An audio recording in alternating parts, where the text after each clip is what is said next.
Gravando. Então, gente, nossa aula de hoje é sobre a filosofia contemporânea.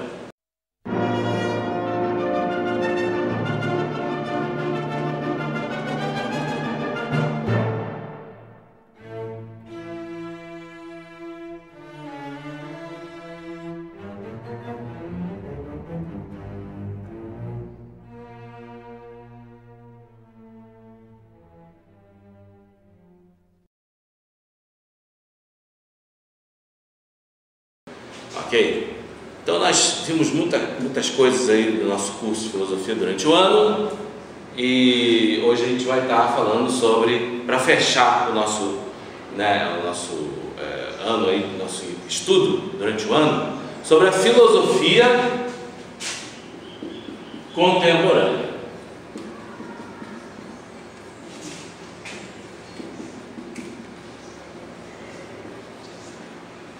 Então, gente, obviamente que história da filosofia não é filosofia, mas a contextualização histórica também é importante para o entendimento da filosofia, né? Então, desde que ela é importante para o entendimento da filosofia mesma, a contextualização histórica exerce um papel importante no ensino da filosofia, tá, gente? Então, nós vimos que a história da filosofia, ela encerra vários períodos. A filosofia antiga, a filosofia medieval, né? Aí antes da filosofia medieval ainda tem um período patrístico, que está dentro da antiguidade, mas muitos consideram como sendo um período à parte, né? Um período dentro do período antigo, né, da filosofia antiga. Então, tanto é que se chama filosofia patrística, que são os padres ou os pais da igreja cristã. É o momento em que surgiu o cristianismo, né? E depois tem a filosofia medieval, filosofia renascentista, moderna e, por fim, filosofia contemporânea, né? Então, a filosofia contemporânea, o que vem a ser? É essa que existe nos dias atuais. Então, se nós perguntássemos, questionássemos em que período da história da filosofia nós estamos agora, hoje, nós diríamos na filosofia contemporânea. Então, a filosofia contemporânea dentro dessa periodicidade da história da filosofia, esse período em que nós estamos, que começa mais ou menos no final do século XIX, mais propriamente do século XX até os dias atuais. Ok, gente? Então, para a gente entender a filosofia contemporânea, é fundamental que a gente relembre algumas coisas da filosofia moderna, né? Então, se vocês, não sei se vocês lembram da aula anterior, não foi na aula anterior, foi no início desse bimestre, nós falamos fizemos um apanhado assim, geral sobre a filosofia moderna, que é o período imediatamente anterior ao período da filosofia contemporânea. Então a gente viu assim que a filosofia moderna, ela trouxe consigo, né, uma série de particularidades, né, desse momento histórico. Então a filosofia moderna, ela começa mais ou menos lá pelo século XVII, com a descoberta do sujeito do conhecimento, que até então acreditava que o conhecimento era algo dado, era algo assim que era inquestionável, mas não é bem assim, né? Quando se descobre que existe um sujeito que conhece. Mas a gente não vai falar, não vai desdobrar esse ponto agora, né? Então, mas um dos aspectos, um dos traços característicos da filosofia contemporânea é o otimismo em relação à razão humana. Então, a filosofia moderna, ela, entre outras coisas, vai encerrar dentro de si, né, vai ter como característica, né, um otimismo muito grande em relação à faculdade racional humana, né, gente? Nós ainda não entramos na filosofia contemporânea, a gente está falando da filosofia moderna, porque isso é uma forma da gente entender a filosofia contemporânea, porque a gente vai ver que a filosofia contemporânea, ela vai ser uma reação, né, ao que foi dito, ao que foi defendido no período histórico anterior, né? Então é mais ou menos assim, não apenas na história da filosofia, mas na história universal, né? Uma época, um momento histórico, ele se coloca como uma antítese, ou como uma oposição, ou como uma reação contra o que predominou, o que foi, né, predominante em um período que estava se encerrando, né? Então são essas mutações da história. Então, enquanto que a filosofia moderna trouxe uma profunda fé em relação à razão, a filosofia contemporânea, né, já vai desconfiar profundamente da razão. Isso é uma característica da filosofia contemporânea, é repensar, né, a nossa racionalidade. Até onde nós podemos ir com a nossa razão?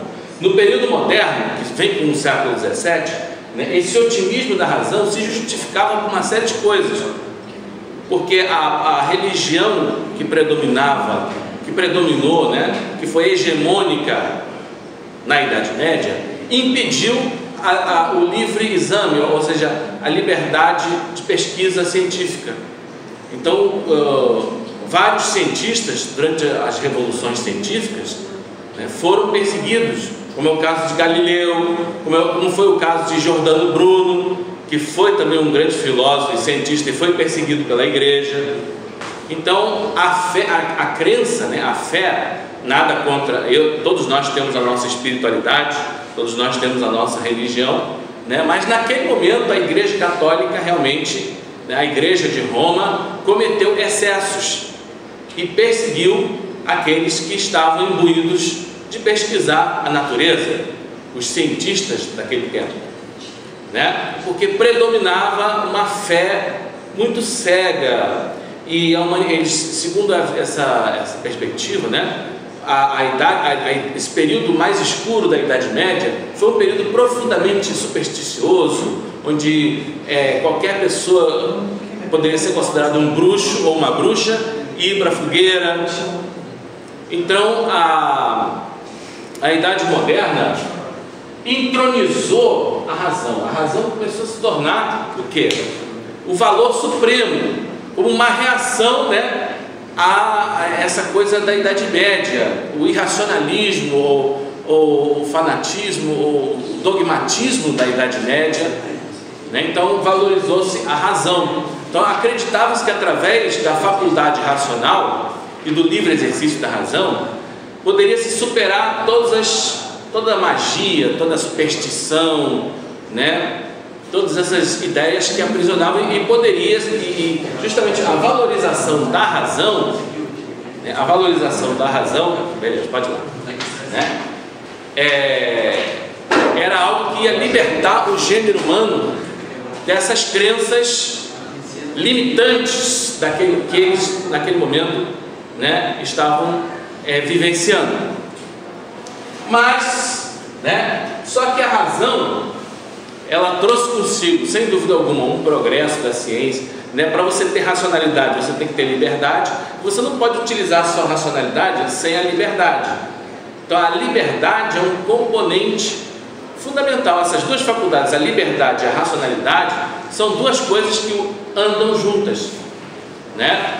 Então a valorização da razão trouxe consigo também uma necessidade de uma sociedade mais laica, de universidades laicas, né? E portanto que se separasse a fé da razão e a religião da pesquisa acadêmica, da pesquisa científica, da pesquisa filosófica, né? E então isso trouxe um otimismo muito grande em relação a isso. Através da razão a gente vai conseguir, né, o progresso da sociedade, da civilização humana. A gente vai superar os medos, os traumas históricos, nós vamos superar as superstições, tudo isso daí. mas isso não aconteceu. Então a filosofia contemporânea, ela vai, digamos assim, registrar uma profunda descrença e um profundo pessimismo, né? Ou uma desilusão, né? Uma profunda desilusão em relação a esse otimismo, né? Face à razão. Então eles vão dizer, não, a razão não libertou, não nos libertou dos medos, das superstições, né? O progresso da ciência, que era uma coisa, o cientificismo. O que é o cientificismo?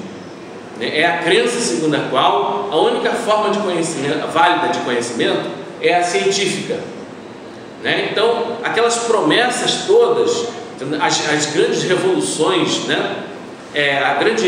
As promessas de reformas sociais, de reforma do conhecimento, né? Não chegaram às expectativas, né?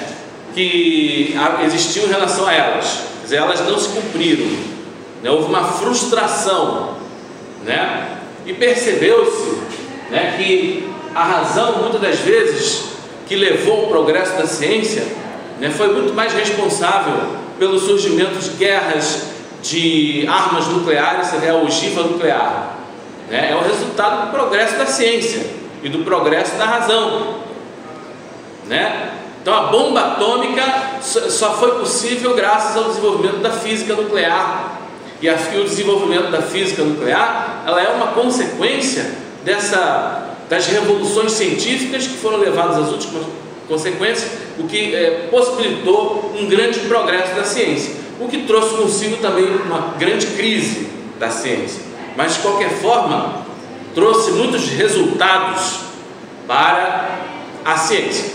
Só que, ao invés da ciência ser um instrumento de libertação, acabou se tornando um instrumento do quê? De escravização, né? Então a racionalidade, né, acabou se revelando não essa faculdade libertadora, né, por duas razões. Por exemplo, nós temos a figura, surge então na era contemporânea duas figuras, Karl Marx e Freud. Esses dois pensadores, Marx, né, e Freud, eles foram os, digamos assim, dois alicerces do pensamento da filosofia contemporânea, né? E esses dois filósofos, eles vão questionar isso daqui,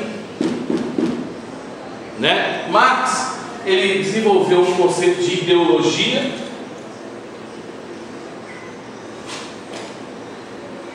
que desmistificou essa ideia moderna de que a razão é livre, que nós podemos, né, que a razão ela é capaz de fazer um exercício crítico totalmente livre de condicionalismos, né? Que a crença na razão era o seguinte: nós pela razão podemos discernir entre o certo e o errado, né? Filosoficamente existem várias definições do que seja razão.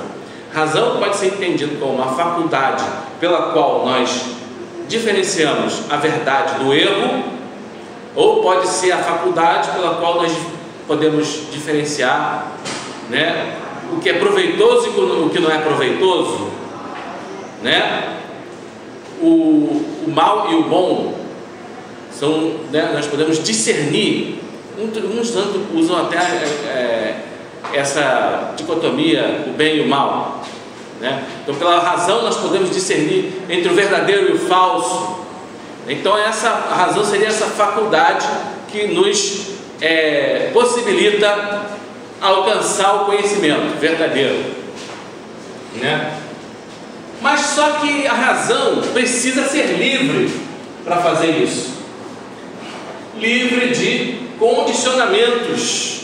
A razão, ela teria que ser livre de condicionalismos, né? Marx, ele diz que a classe dominante, no nosso caso, a burguesia, né? Mas em outros momentos da história a classe dominante foi outra, pode ser a oligarquia, pode ser a nobreza, pode ser, né, a aristocracia, não importa. A classe dominante, a classe que domina, ela impõe o consenso e o que seja considerado verdade. E todas as classes sociais, todas as outras classes, elas vão aderir, ainda que inconscientemente. Aí está a grande questão. Sem eles perceberem, eles vão absorver os valores da classe dominante. Isso se chama ideologia. E esses valores e essas ideias, esses conhecimentos, né, eles são do interesse e servem aos interesses da classe dominante, mas elas são impostas como verdades inquestionáveis. Então, por exemplo, quando a gente fala o trabalho enobrece o homem, isso é da nossa época, isso faz parte da ideologia. O trabalho enobrece o homem. Não se pensou assim sempre, não se pensava assim na Idade Média. Na Idade Média não se valorizava o trabalho como se valoriza hoje. Na Antiguidade, lá na Grécia, em Roma, né, na época dos Césares, na época de Cícero, não se valorizava o trabalho assim. Quem trabalhava era escravo.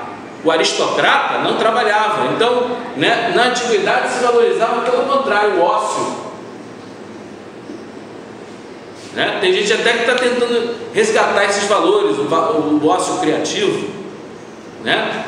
Então, por quê? Porque a classe que domina, ela impõe seus valores. Quem trabalha é o escravo, né? Então, hoje em dia, o trabalho enobrece o homem, né? Porque, o que é a burguesia? A burguesia é a elite econômica, né? Então, a burguesia nada mais é que a elite econômica. E a elite econômica valoriza o quê? Como o próprio nome, elite econômica, valoriza a riqueza, a prosperidade, né? O incremento do desenvolvimento econômico, enfim, né? O incremento da economia. Tudo isso daí são os valores da elite econômica, né? Mas para você fazer riqueza, você tem que trabalhar, não é isso? Se você não trabalhar, você pelo menos tem que ter gente para trabalhar para você. Então, o empreendedor capitalista que vai fundar uma empresa, ele precisa de gente para trabalhar para ele, né? Então, a burguesia, quando ela tomou o poder, ela derrubou o que? A nobreza. Isso na Revolução Francesa lá, né? A elite econômica, ela derrubou a nobreza, que tinha outros valores, e instaurou o seu próprio domínio. E eles eram o quê? Né? A classe a elite econômica que enriquecia com o comércio.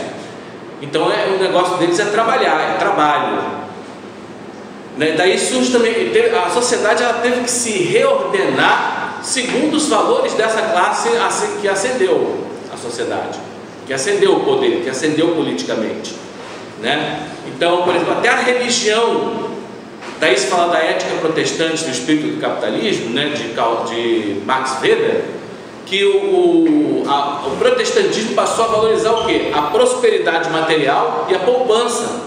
Então, eu coloquei na ordem inversa. Passou a valorizar a poupança, né, porque aí nisso tem a acumulação primitiva do capital, e passou a valorizar o quê? A prosperidade. Então, a pessoa é predestinada para a salvação. E um dos sinais de que ela realmente é predestinada é a prosperidade. Então, olha só, a religião se adequando aos interesses da classe dominante. O trabalho enobrece o homem, isso é uma verdade. Se você fala que isso não é verdade, você fica mal, as pessoas te reprovam você. Que você não valoriza o trabalho? Você é vagabundo, então? Então, todas essas coisas são os valores o quê? Da classe dominante. Antes da ascensão da burguesia era assim? Não, quando a nobreza estava no poder, né? A nobreza gosta de ócio, né? Porque eles têm escravos para trabalhar para eles, e eles não são empreendedores. A nobreza tem outros valores, porque ela não empreende. A riqueza, eles são ricos, mas a riqueza vem de quê? De herança. Então, não é uma riqueza que é gerada por trabalho. Por isso que a nobreza não valoriza tanto o trabalho. Por isso que Aristóteles, na Antiguidade, falou, né, valorizou o ócio, porque no ócio você pode estudar, você pode levar uma vida contemplativa, contemplar o conhecimento, a filosofia, as ciências, né? E, portanto, o trabalho é coisa de escravo. Então, notem que os valores vão mudando com a história, né? E esses valores mudam, essas mutações acontecem por causa da mudança, né, da classe dominante, né? Então, Marx vai dizer que os valores essa ideologia, ela se insinua sem que a gente perceba. Então, desde que você fala isso, a razão não é mais livre, porque se ela está condicionada por razões econômicas, outra coisa também, na verdade, não são as nossas ideias que mudam a realidade.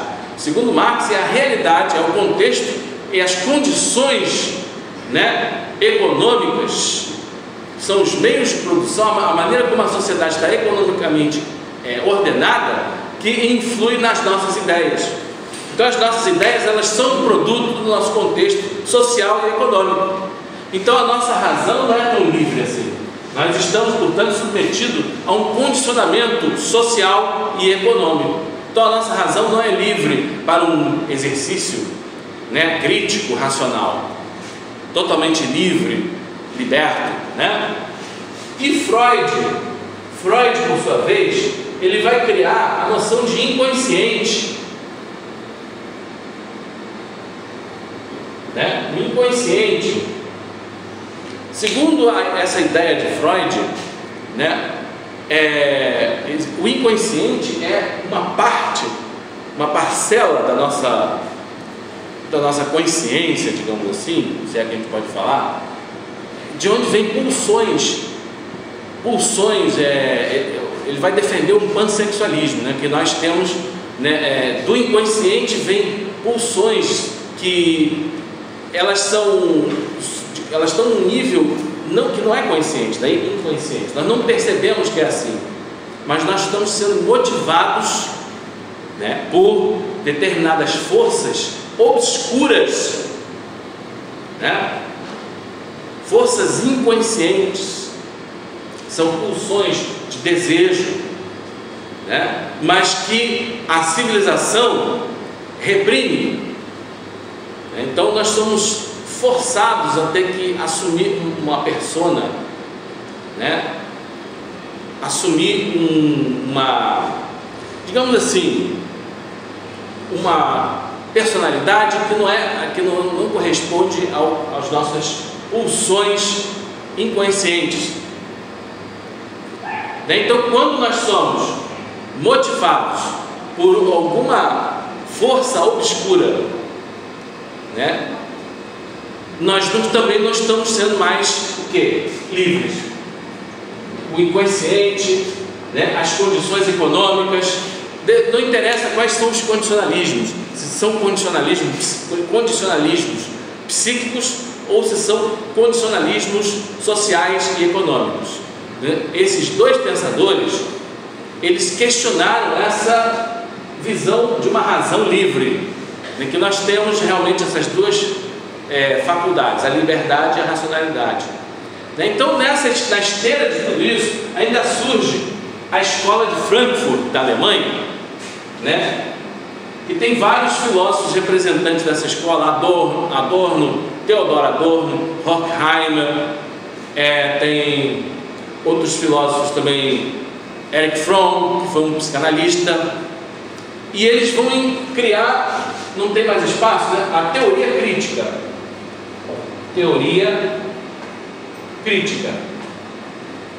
Nessa teoria crítica, né, isso é uma questão que inclusive caiu no Enem algumas vezes sobre isso daí. Eles vão fazer uma distinção entre razão crítica, vou apagar aqui, né? Razão crítica e razão instrumental. Então, a razão, ela pode ser meramente instrumental, né? Ela pode ser meramente instrumental ou pode ser crítica. Porque a razão, ela ficou de tal maneira associada a excessos da ciência e da tecnologia, da ciência e da técnica. Eu já falei da bomba atômica, já falei de armas bélicas, armas militares, né, que se questionou realmente se a razão e a ciência e a tecnologia poderiam mesmo libertar o homem, ou se era mais uma força que aprisionava e levava ao medo e ao desespero, né? Então, por exemplo, a razão instrumental é aquela razão aquela razão ordenadora ou raciocinadora que é capaz de montar uma ogiva nuclear. Então, para você montar uma ogiva nuclear, o que você tem que fazer? Você tem que enriquecer urânio, tem que fazer cálculos matemáticos de engenharia nuclear, de física nuclear, né? Realmente, e esses cálculos matemáticos são complexíssimos. Eu vou ter que usar muito o quê? O meu raciocínio. Mas é o quê? É uma coisa meramente instrumental. É um uso meramente instrumental da nossa capacidade racional ou mental, né? Já a razão crítica é a que vai questionar tudo isso. Tudo bem, você está fazendo ogivas nucleares, né, capazes de destruir o nosso planeta centenas de vezes. Que sentido tem nisso? Criar instrumentos de destruição nessa escala faz sentido? É sensato a gente fazer isso? Então esse questionamento é da razão crítica. Essa razão crítica, né, por oposição à razão instrumental, a razão instrumental, portanto, ela estaria do lado, né, da técnica, da ciência, da técnica, né, do interesse do capital e portanto, né, desse desenvolvimento opressor característico da sociedade tecnológica. Um outro pensador dessa escola é o Herbert Marcuse, né? Ele também é um pensador muito complexo, fantástico. Não vamos falar muito sobre ele, porque senão a nossa aula vai ficar muito grande, né? Mas então, gente, isso é um dos traços, né? Já caiu inclusive questão do Enem sobre isso daqui, a distinção entre razão instrumental e razão crítica, né? Então, no nosso livro, você me empresta aqui rapidinho, só para eu... Aqui no nosso livro diz o seguinte, a respeito da razão, distinção entre razão instrumental e razão crítica. Um grupo de filósofos alemães, conhecidos como a Escola de Frankfurt, elaborou a chamada teoria crítica, concepção que distingue duas forças da razão, a razão instrumental e a razão crítica. A razão instrumental é a razão tecnocientífica, que faz das ciências e das técnicas não meio de liberação dos seres humanos, mas de intimidação, medo, terror e desespero. A razão crítica, ao contrário, analisa e interpreta os limites e os perigos do pensamento instrumental e afirma que as mudanças sociais, políticas e culturais só se realizarão se tiverem como finalidade a emancipação dos humanos e não as ideias de domínio tecnocientífico sobre a natureza, a sociedade e a cultura. Marilena Chauí, viu? Iniciação à filosofia. Então é isso, gente. Vale como uma questão do Enem, né? Se cair então uma questão do Enem, falando da distinção entre razão instrumental e razão crítica, teoria crítica, Escola de Frankfurt, né? Vocês não vão errar essa questão, ok? Então é isso, muito obrigado e por seguirem a gente até aqui.